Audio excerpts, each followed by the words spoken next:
we have a quorum. Excellent. Was I holding you up? I'm sorry. Oh, You made us legal. We see another dog in the background too, so I think that's a good sign. Yeah, he's always here. Okay, let's go ahead and start by the Pledge of Allegiance. If you all follow along with me, please. I pledge allegiance to the flag of the United States of America and to the republic for which it stands, one nation, under God, indivisible, with liberty and justice for all. Okay, so I kind of got the jump on the flag there. Sorry about that, Annabelle or Juanita. Anyway, okay. Did everybody have a chance to review the meeting summary from February 22nd? I'd like to interrupt Chair Verberg, and we could do roll call if that's okay. Oh, I'm sorry, I slipped over that. Go ahead back, Annabelle. Let's go do roll call. Okay. The time is 12:02. Chair, members of the advisory committee, my name is Annabelle Valenzuela, and we will start with roll call. Albert Letzkis. Here. John Winchester. Present. Thank you. Dan Ekstrom.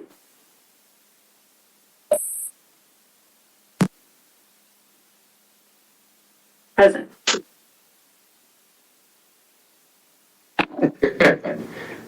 There you go. Melissa Brown Dominguez. Present. Thank you. Charlene Robinson. Present. Tom Berenzi. Present. Lucretia Free. Present. Thank you. Frank Santa Cruz. Here. Thank you. Chair Verberg. Here? John Bernal. Present. Thank you. Tom McGovern. Here. Ramon Valavez. Present. For the record, all committee members are present, and we have one vacancy in the District 3, so the meeting may continue. Thank you.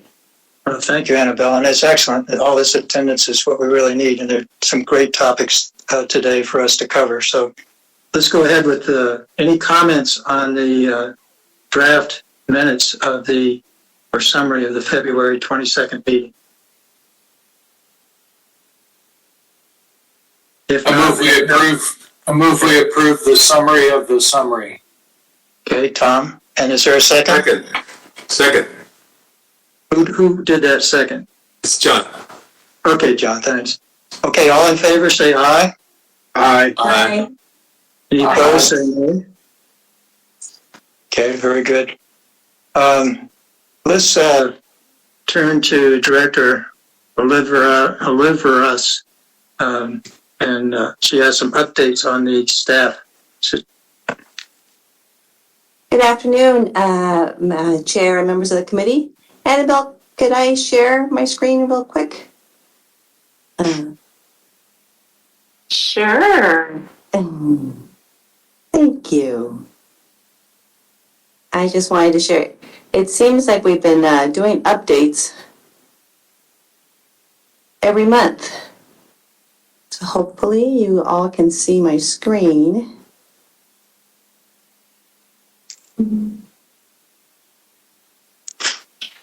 And I wanted to give an update on our management. Last month, I gave an update of our new management team, introduced Michelle Montanino, Lauren, and Gabe, of course. So this month, we have some other changes coming up. And I did want to let everybody know that I will be retiring in June 3rd of 2022 will be my last day as the Pima County Director. I've been very happy as Director, very happy to be here, pleased and proud to represent our department. However, it is now time for me to join my husband in retirement, so I will be retiring.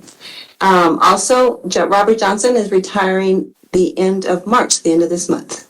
Robert has been with us for many years in Pima County in many different roles.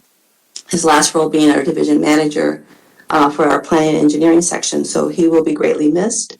We are currently recruiting for that division manager, so hopefully soon we'll bring an update of this sheet with a new name and face. And the other change we're making, as I retire, Catherine Skinner will be interim director starting on June 4th of 2022. So you will notice no change in the department. Everything will continue running as smoothly as it has been because we have a great staff here. So that is the updates for our staff. I'll be happy to answer any questions. Anna, did you take that picture before or after you announced? that was Like before. after. And we do thank you for your, I don't know if everybody knows, but 32 years of public service. So not just as director, which you've done a superb job of, particularly interfacing with our committee, but we really, really appreciate your public service. Thank you very much, Chair. Thank you. Chair Boberg, I also did want to announce that Supervisor Steve Christie is with us. Supervisor Christie, if you have any questions or want to interject at any time, just let us know and we'll make sure to recognize you and answer any questions or address any issues that you may bring up. So thanks for joining us. Okay, let's go to the road repair update. Michelle Montanino, please.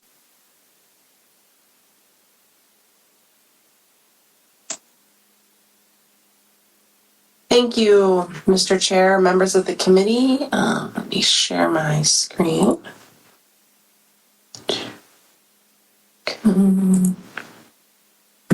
I will provide you with a brief update on where we stand with our fiscal 22 pavement repair program. So in the completed projects, we got to move 3 new projects over there. We have the Aver Valley Foothills Aver Ranchita project, which was completed at the beginning of March. Also completed is the South Area curb ramps just this past week. And then also our crack seal treatment program was also completed in the middle of February. Moving on into our construction, this has gotten to be a very busy slide. So we've got lots of things going on. I have added the percent complete for each of the projects, and that is based off of the amount billed at the end of February. So in the new to the in construction projects, we have Central Low Volume, which is the Butterfield Business District, as well as some other low volume roads in that general area. That had construction beginning at the end of February, and they actually just submitted for substantial completion today. So that will be quickly moving into the completed category. We also have our surface treatments underway. They started with the micro seal on Cortero Farms Road, which was completed the first part of March, and they're now on to the fog sealing, and that should be completed by the time we meet again in April. Also moving along at a faster pace is the countryside area curb ramps and all of our other curb ramp projects. The north of CDO will be moving a lot more quickly now that the south of area CDO project or south area curb ramp project has wrapped up. The crew that was working on that project has moved over onto the north of CDO curb ramps, and so we will see a lot more progress being made more quickly on that project. And I got some pictures for you this time. Here are some of our curb ramp project pictures. Some of the interesting stuff, if you look at the lower middle picture, is one of the trees that we encountered this year that I think is actually being held up by the mailbox underneath it. And it's obviously had some damage to the sidewalk behind it. So those are some of the issues that we run into on these curb ramp projects that we're repairing as we go. Also, here are some paving projects. The one up on the north, or the the top of the page is from the V Entrada area. I want to draw attention to the one down on the south bottom right corner. Sorry, I'm used to dealing with plans. Bottom right corner, and that is the Whittier Piano Road. It used to connect to Colossal Cave, and at some point we severed that connection when Colossal Cave was realigned, and so what you're seeing is part of the right-of-way was turned back to private property. And so we have the portion of the road that we just repaved, as well as the old portion of the road that was abandoned and is no longer being maintained by Pima County. So you can kind of see the before after of what the paving project looks like now versus what it used to look like. So some big improvements there. We also awarded several projects since our last meeting. One of the projects awarded was the Casas de Oeste, Sunny Hills Estates, Thornydale Terrace project. This is a subdivision project. Granite was the low bid. Our engineer's estimate was $1.3 million. They came in just under that. So for the first time in a while, we were not the low bidder on this project.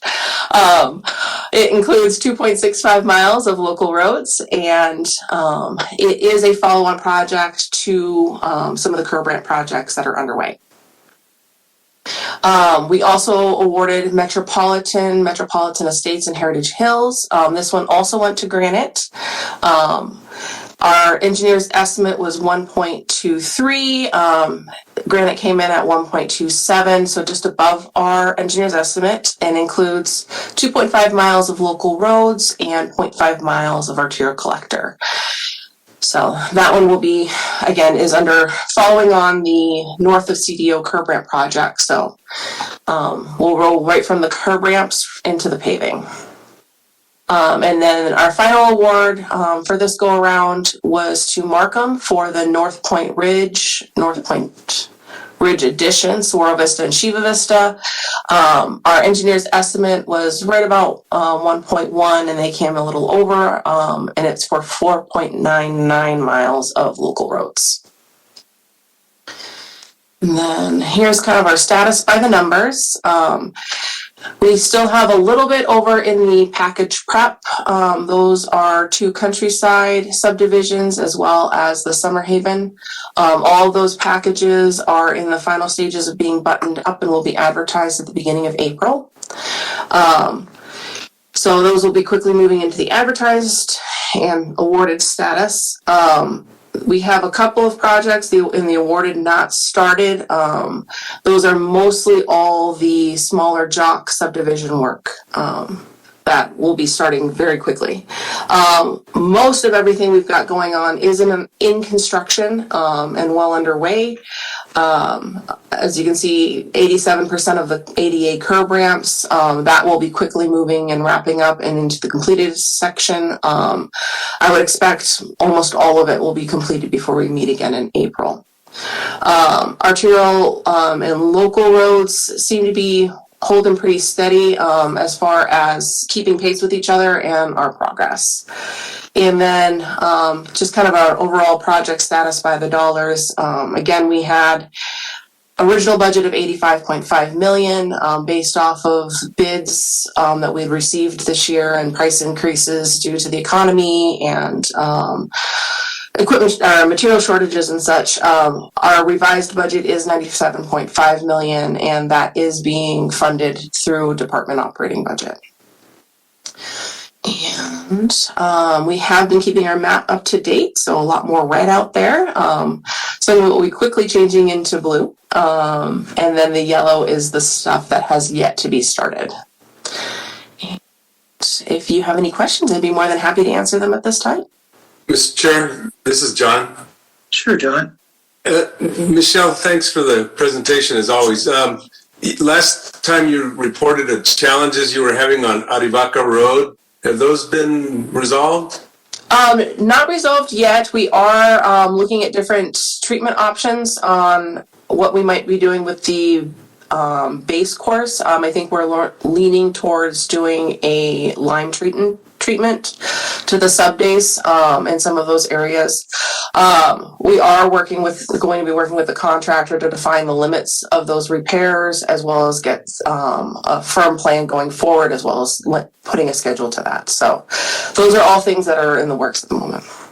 Sounds good. All right, thank you. You're welcome. Hey, Mr. Chair, this is Tom Brosny. Sure, John. Hey, Michelle, last month I asked for the proposed schedule to get the Green Valley area roads done. I received that, and I just want to thank everybody in the Department of Transportation for that. We have a bunch of very astute and people down here in the Green Valley area, and they like to be informed, so really appreciate it. Thank you. You're welcome. They should be seeing some activity soon. We are going to be issuing their notice to proceed for the 4th of April, so they can start doing their utility adjustments. Okay. Any other questions? Yeah, I had a question. Go ahead, Albert. Yeah, Michelle, on your slide, in construction paving projects, Yes, sir. could you tell me in general the areas of, it would be the 1, 2, 3, the fourth one down, districts 1 and 4, can you tell me a general area where those projects are at? It says 13% done. That is generally the northeast side of town. They were working up in the like Prince and Snyder area, and so they're coming from the far northeast and working towards the kind of the northeast central area. I think they're going to Cloud now in that area right now. The next one down, area A. That is kind of our north central. It is north of River and east of Oracle Road. Last one is area B. And that one is north of Ina and west of Oracle. Of Oracle. Great. Thank you very much. Appreciate it. You're welcome. Any other questions? Okay, well, Michelle, looks like a lot of progress. I have a sort of a different question. How are you keeping up with monitoring all this contract work? Looks like a lot of activity. Lots of help. I've got great people to work with, so they've been very, very helpful in keeping me straight. Super. Well, we appreciate what you're doing. Okay, any other questions? Otherwise, we'll go to the next topic. Okay, infrastructure and mobility vision. Lauren Fecto.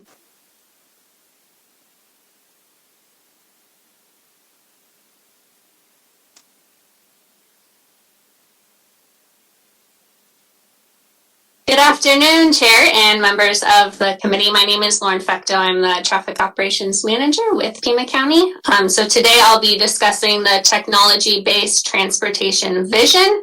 This is essentially a summary of the vision document that was provided with your agenda documents.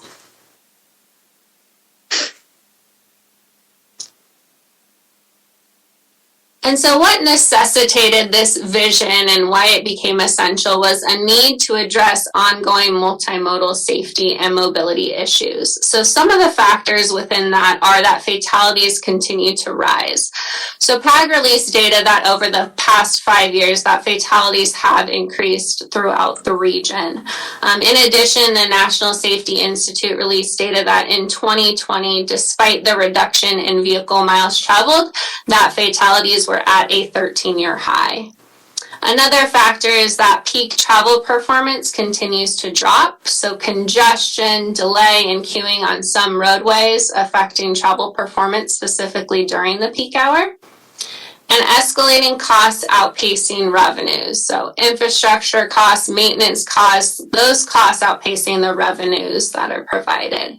And so the graphic here shows the fiscal year 2021 transportation revenues for the department, those being the vehicle license tax, permit fees and licenses, highway user revenue funds, and the current general fund transfer specific for the pavement preservation and repair.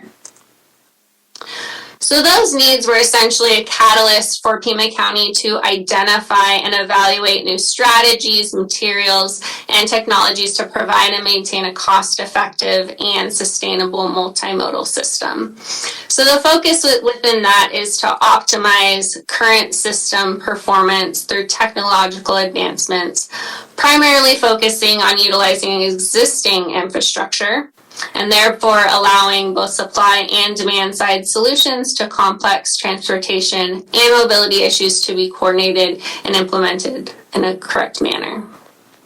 And so when I say it's a supply side approach, essentially kind of what does that mean? So when we look at this picture, it shows, vehicles backed up, a congested roadway condition.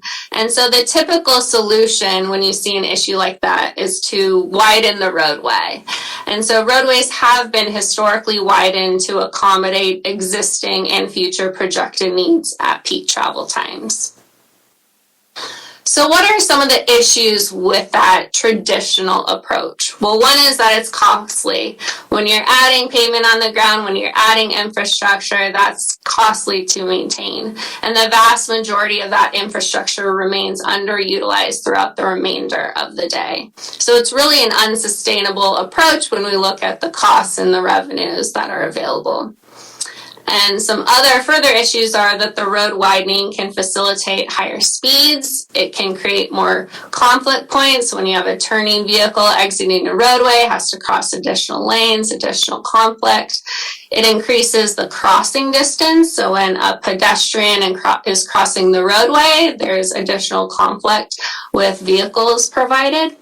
And then it also induces vehicular demand. So there's been numerous studies on that, similar to this picture that's provided, where when you do end up widening a roadway, that it induces vehicular demand. So additional roadways utilize that road, and it essentially becomes as congested as the original roadway cross section. And so all of those can contribute to a greater number of crashes and safety concerns. And then there's also environmental issues. If you're inducing vehicular demand or there's an increase of vehicle miles traveled on those roadways, that can reduce the air quality and increase the carbon emissions. And so when we compare some of those supply side solutions, the traditional infrastructure, and then also the demand side solutions, some of those examples are provided. So with that traditional infrastructure, roadway expansion, new intersection control, multimodal connectivity, all-weather improvements, adaptive signals on the demand side, distributed routing, so routing vehicles not on the same roadway but throughout the network, providing education, traffic operations, and then also rideshare. And there are numerous benefits for travel demand management strategies. And some of those are highlighted here with regional air quality improvement, regional transportation cost reductions, safety improvement, regional fuel consumption reduction, more efficient personal travel decisions, travel time reductions, maximizes return on infrastructure spending, and addresses equity and access to transportation. And so the framework for this technology-based vision are the mobility on-demand enablers as defined by the United States Department of Transportation. So mobility on-demand is an innovative user-focused approach which leverages technology and provides for improved mobility options to all travelers and users of the system in an efficient and safe manner. So those enablers are listed here, and I'll essentially go through each one of these. So the first of those being strategic business models and partnering. So we have a current collaboration with the University of Arizona CATS, which is the Center for Applied Transportation Sciences, as well as PAG jurisdictions. And so some of the action items within this is to establish a multidisciplinary team of experts. And so those having team expertise through a variety of facets, including human behavior, traffic engineering, road design, and traffic analytics and enforcement. And so that multidisciplinary team can provide for the greatest possible understanding of various mobility and crash factors and the relative effectiveness of various strategies. And so the Pima County Department of Transportation, Tucson Department of Transportation and Mobility, and Marana Public Works Departments have collaborated with the U of A to form the CATS there. Another is the policy and practice. So a shift in policies governing infrastructure design, as well as introducing demand management strategies. So some of those action items are to obtain community feedback to identify the type of impediments experienced and lifestyle views to propose a range of potential solutions to resolve the impediments and improve quality of life.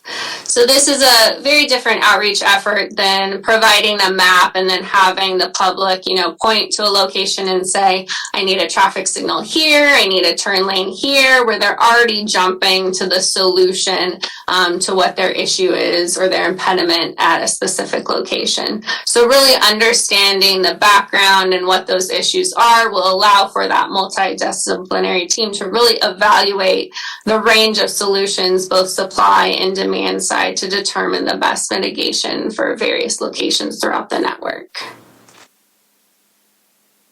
Demand management and urban analytics, dynamic traffic assignment modeling to evaluate network-wide effects and return on investment. So through our partnership with CATS, they'll be conducting traffic modeling through a simulation software called Dynasty.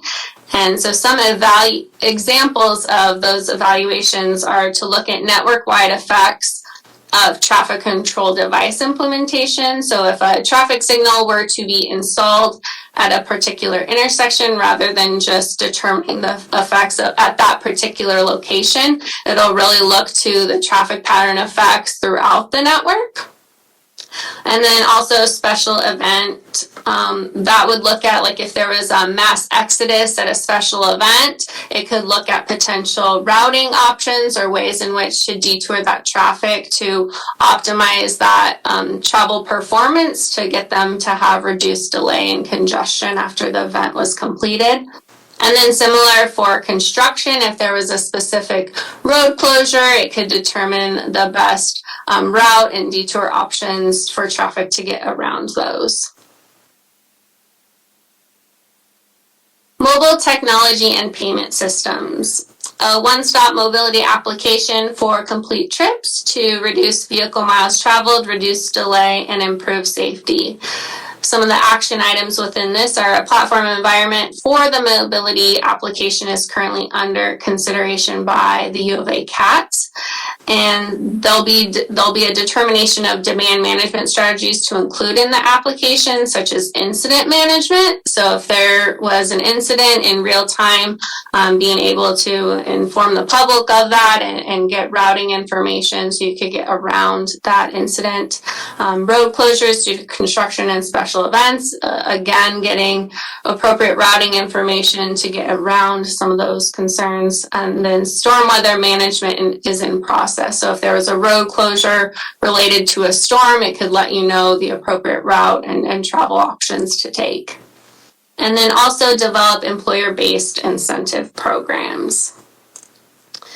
And some of the strategies within this are to educate employers about any existing corporate tax benefits they could receive, develop a regional van pool program to allow employers or employees to participate and receive a financial contribution, develop an employer-based transit program to allow employers to buy transit passes in bulk at a discounted rate, develop a tri-transit program to allow individuals who live within a specified distance of transit to receive a 30-day transit pass, and develop a recognition program to recognize employers for providing flexible schedules, telework options, and rideshare opportunities based on employee participation. And so some of this work is already established through PAG, so it would also be a collaboration opportunity as well.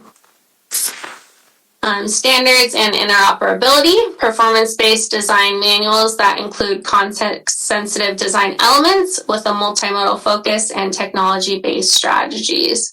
Some examples within this are pavement preservation, such as a mill and overlay of an existing roadway, So when a mill and overlay of an existing roadway takes place, it covers up the existing pavement markings, which essentially allows for a clean slate of that roadway pavement. So within that, it can be to look at allocating the pavement differently, so potentially minimizing the lane widths to allow for a painted buffer and the installation of paved shoulders to improve on multimodal availability, and test different cost-effective materials such as the San Joaquin Road pavement test section to implement any materials with the greatest return on investment. And just to show an example for that pavement preservation, this is essentially a real-world example for Bald Eagle Avenue, which will be completed this fiscal year. The top is the existing cross-section where you can see it's a 3-lane cross-section, one traveling in each direction, and then a center 2-way left turn lane, where each of the lanes is pretty wide. So that pavement will be reallocated to include a painted buffer on each travel direction and paved shoulders as well.